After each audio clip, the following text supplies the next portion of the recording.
Hello, welcome to Worthy Wednesday.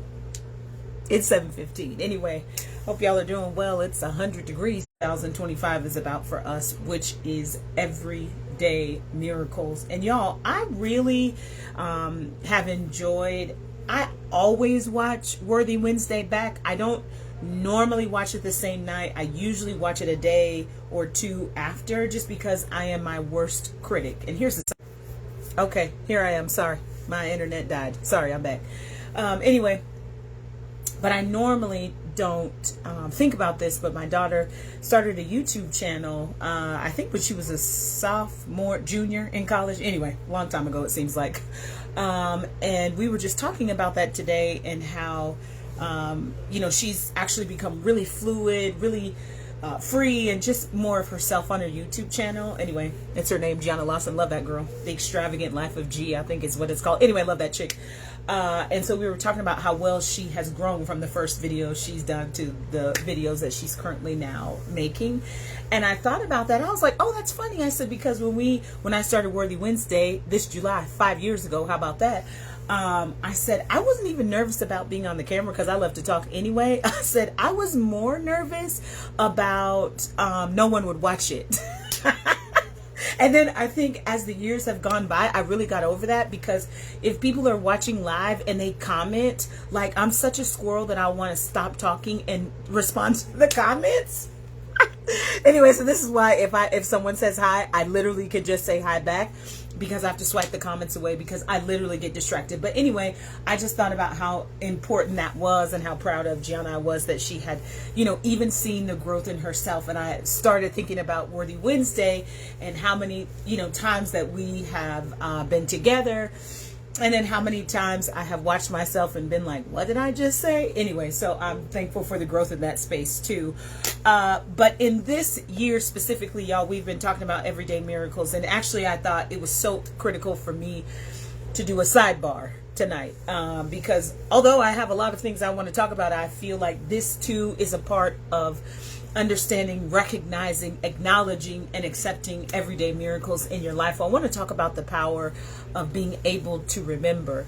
Last Sunday, May the 18th, Gianna graduated with her MBA from Loyola Marymount in Los Angeles, California, which is absolutely incredible, number one, but it's more incredible that she has given so much of her young life at 22 to playing Division I collegiate volleyball, and I'm so proud of her. They were the champions in her conference this year. They lost to Stanford in the second round, but what a phenomenal run that girl has had in volleyball, not even starting until she was in high school, which by all means is considered 6 years too late. But anyway, a miracle, because we serve a good God for that. I digress. Then on Saturday, my niece graduated from high school, which was really cool. My parents came, my aunts and uncles came. It was great. So it was a huge celebration. And I thought about all this week after all of that was over, Sunday, Monday, Tuesday, now even Wednesday. I said, man, how important is it to remember the things that you have been allowed to see, the things that you have been allowed to experience? And I said, the power of remembering things is phenomenal. First of all, the power of the mind, we know that because we studied the mind all last year, and the power of the mind is unbelievable. That's why you have to have it transformed. That's why you have to have it remembered. I'm telling you that when you remember things, I think there's two perspectives that you could take. And honestly, we could talk about positive things that you remember, or even negative things that you remember. But there's one specific aspect that I think is so important in remembering. I need you to understand the purpose of why you're remembering something. Like, I'm going to just tell you, growing up, as a girl, like, girls can be kind of mean. Like, we can be the mean girls. Even if we're not mean girls, we can be the mean girls, right? And we can form cliques, and we can form groups. And, back in the day, they used to have slam books. We used to actually really write notes and fold them up all pretty and deliver them to people. But I'm just telling you, I need us to understand the purpose of our ability to remember something.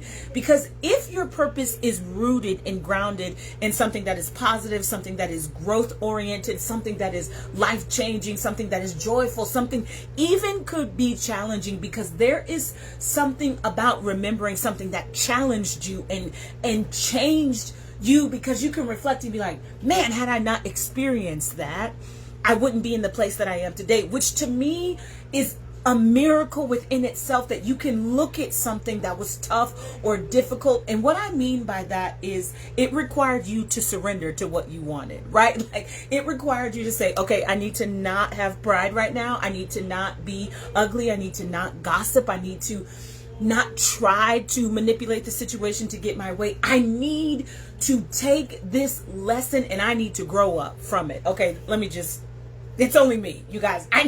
Y'all don't do this stuff, okay? But anyway, the thing that I've learned is the power of remembering the purpose of something. Like, I can remember when Gianna was a freshman in high school. We had just moved to Tucson, Arizona. No one knew we were leaving but our parents. And I remember the first day of school, I posted on Facebook, "Today begins a new journey for my beauty." Everybody was like, "What the heck, Kareen? Where are you? You left? How come?" And it was so, like, I felt sad, I felt nervous, I felt anxious. But I remembered at the time that I chose to leave Alamogordo.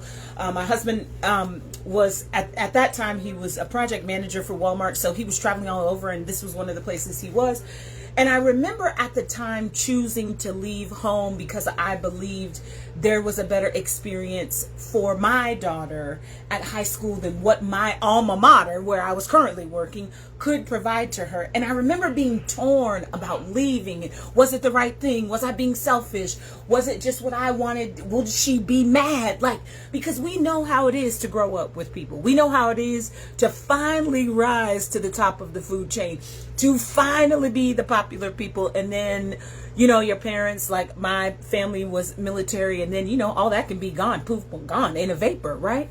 And so I remember having so much regret and fear and worry about moving her and all these things. But anyway, it was lit. I'm just put that out there. It was 100% worth it. But I just had to think about, at that time, I knew she would graduate. I knew it would be in a quick 4 short years that she would graduate. And it was. I blinked and she was a senior. And then the global pandemic hit, and then it was affecting everything. And I was so upset because I was like, I have waited all this time to finally throw the graduation party, to finally have this celebration, invite all her teachers from home, and now I can't do it. And I just remember thinking how disappointed I was, how sad I was, how angry I was, you know, just how distracted I was. I'm like, are people not washing their hands? Freaking wash your hands, whatever. You know, I had every range of emotion. And then I thought about, wait, does this change everything for college? Because Gianna was being recruited heavily at that time. And then all of a sudden, no one can be recruited because we don't know if there's going to be college sports. Like, all of these things were happening. But I remember sitting at the Sunken Garden at Loyola Marymount University's campus. They had the graduation on campus in this beautiful, oh my God, it was stunning. I'll have to show you a picture. And I remember sitting there thinking about all these things that had happened that caused me to leave my home and move to Arizona, and then the journey that has come from that place. I remember all of these things sitting there, recognizing that my daughter now at this moment was earning her master's degree. And I started remembering all of the decisions I made, and it caused me to recognize how many miracles I had lived. Y'all, I started thinking about, first of all, just the cost of college education. And my kid didn't want to go to a state school. She didn't want to go to a school in Arizona. She was like, we're from here. I was like, we're not from here, baby. We're from New Mexico. But she was like, no, mommy, I'm not going to a college here because then everybody goes there from high school. So my kid applying to all these schools across these contiguous United States, and I was like, it's how much? It's how much? It's how much? You know what I'm saying? And I was like, okay, I wasn't really worried about her academically, you know, 3.89. I was like, it's fine. You're going to get the top merit scholarship. That's fine. But I was like, okay, so I could sell my liver. I could sell, you know, I'm going through all the organs that I don't critically need to survive to make sure she could have exactly what she needed for college to be successful. Anyway, but a miracle occurred. Like, she received a full academic and athletic scholarship to go play volleyball at the University of Portland, which is a private school. If you don't know, look it up, okay? Its sister school is Notre Dame, so the tuition is not $4. I'm gonna just keep that 100. And I was like, oh, okay, so we go. I didn't know that meant that the university would pay for everything. I just thought, they would give her a partial scholarship to help cover her tuition and fees. And they were like, oh no, ma'am, we take care of all of it. And I literally was sitting there in the sunken garden at LMU, reliving all of these things that I have experienced with my daughter as she is earning her master's degree with honors. Oh, did I say that? Okay, thank God. And I just started thinking how important it is to remember what I've lived. Y'all, I need you to think about this, okay? Like, we spend a lot of time, even people who say they don't believe in God, they spend a lot of time praying to a God they don't believe in for miracles that they're not going to say it was God that gave them the miracle, but they're still praying and believing for a miracle. We spend a lot of time wishing and hoping and praying that things work out. We spend a lot of time thinking about all the stuff that has happened in our lives. But I am telling you, the power of remembrance causes you to step back from your present moment and look at all the things that brought you to that moment. So there I am sitting with my mom and my dad, and I am thinking, my kid from a small little town in Alamogordo, New Mexico, has seen the world. Like, no lie, she has seen it. She was afforded the opportunity to study abroad in Barcelona. Like, and if you know anything about my baby, she freaking loved the Cheetah Girls when they were blowing up on the Disney Channel. And La Sagrada Familia is a place in Barcelona where they actually shot the movie. My kid went there. She made a video there about her being in the La Sagrada Familia. And I thought, only God can do these things. And not so much that he did something, but it's the fact that I have taken time while I'm sitting there waiting for the graduation ceremony to commence, all puns intended. I had the moment to remember all of the things and all of the miracles I have lived.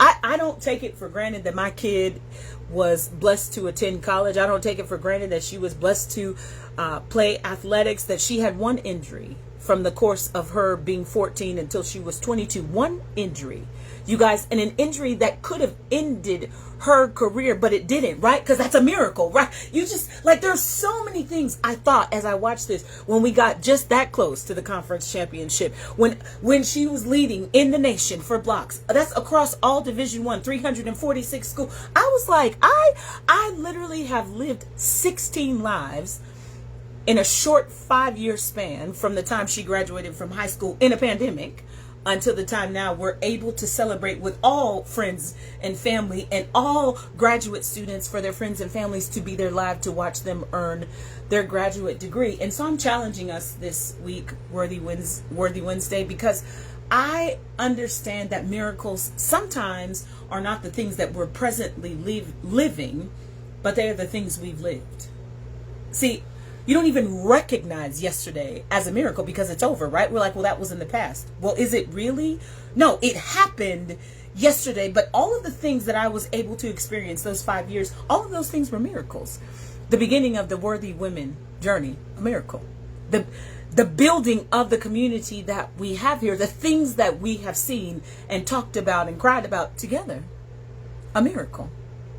The ability for me to move from Arizona to Washington / Vancouver, Washington / Oregon, to be closer to Gianna as she was navigating life in real life, a miracle. Like, I think about all the things that have occurred just in my life personally between May of 2020, she graduated May 20th, 2020, and now she graduated again May 18th, 2025, December 19th, I think, or the 23rd. I think the 19th is when she graduated her undergraduate. But anyway, I am just telling you guys, like, you don't understand the power of remember. We only want to remember things that are negative. We only want to remember things that have caused us pain or discomfort, or it's made us upset or whatever. And listen, pain is a real live thing, and I've walked through some, and I am certain every woman on here has walked through some pain. But here's what is beautiful about the power of remember. The pain didn't last forever, you guys. Like, I don't think we realize how powerful the mind is. I could either spend the rest of my life remembering the pain, or I can remember the things that I learned because of that pain. Maybe I had a terrible attitude and that taught me how to adjust it. Maybe I was short and ugly to people and I stopped doing that. Maybe I learned to value my body and I started taking care of it better. See, you can only say that if you start to remember what has happened. You guys, I am telling you, like, I literally this week have celebrated things in my life that maybe when I was 22, I wouldn't have seen that in my life. I wouldn't have seen getting married. I wouldn't have seen having Gianna. I wouldn't have seen her growing up. I wouldn't have seen her going to high school, being in an honor grad. I wouldn't have seen any of that. But I can tell you right now, as I sat there in Los Angeles, I remembered. I remembered what it was like. I remember thinking, what is the world going to be? Is my baby ever going to have the experience that I've had? Is she ever going to get to see the celebration? Will her life be normal in a sense compared to what I wanted it to be? But this has been the life that was ordained for her before I ever became her mother. And I have spent all of this week remembering when she started walking, remembering when she started talking, remembering what my life has been because of that miracle that he allowed to enter. What? You guys, when I am telling you what a time to be alive, you can remember. If you can remember what happened yesterday, that's a miracle. Do you understand the power of the mind? There are people that they don't have their right mind, and we have the audacity to complain about the price of eggs or gas or whatever. Yeah, I get it. We can complain about that. But if I can remember, there would have been a time I didn't know what the world would be, but now look at this, y'all. I have to clap my hands because I'm like, I'm living in Miracle Land. I literally live there. You live in Miracle Land. Worthy women, we have so many things to be thankful for. And I don't just mean I decided it was important to remember because my daughter was graduating with her master's degree. I mean, when I start remembering how good life has really been, even in the moments when I didn't think it was that good, y'all, I can't even begin to count the number of miracles these eyes have seen. I can tell you, I've probably cried in the moments of some miracles because maybe it was tough, maybe it was hard, maybe it was challenging, but I still, do you understand the power of knowing that you lived through that to tell somebody, girl, you're gonna make it from that? Y'all, do you remember? And I just want to say this before I hang up, because low-key I am crunk right now. In The Lion King, one of my most favorite movies ever, the cartoon, when Simba is out there with Pumbaa in the, wherever they are, the jungle, like, because he ran away from home, right? All this stuff. He didn't even know what was going on at home. His crappy Uncle Scar had took over the Pride Land and he had killed it. Loser, Scar, loser. Anyway, it was because he was jealous, right? He was freaking jealous. Anyway, that's a story for another day. Anyway, so Simba's like running away. He gets to the river and he looks at himself in the river and he's like, look at what you've done. You're a disgrace and all these things. And then all of a sudden his daddy appears, you know, James Earl Jones, best voice ever, comes on there and he says, Simba. Y'all gonna watch it tonight because I'm telling you this story. Anyway, he's like, Simba. And then he's like, he's mad, right? He's mad because his dad died and his uncle blamed him. And this whole time he had ran away, blaming himself for something that he knew nothing about. It was his uncle who wanted to be the king and he couldn't be the king. That's also another sermon for another day. But anyway, I digress. So he's standing there and he's like, Daddy, I let you down. I let down the land. All these things, saying all these things. And he was like, Simba, remember who you are. Okay, first of all, I'm just going to say this and I'm freaking hanging up because I will preach a sermon to myself right now.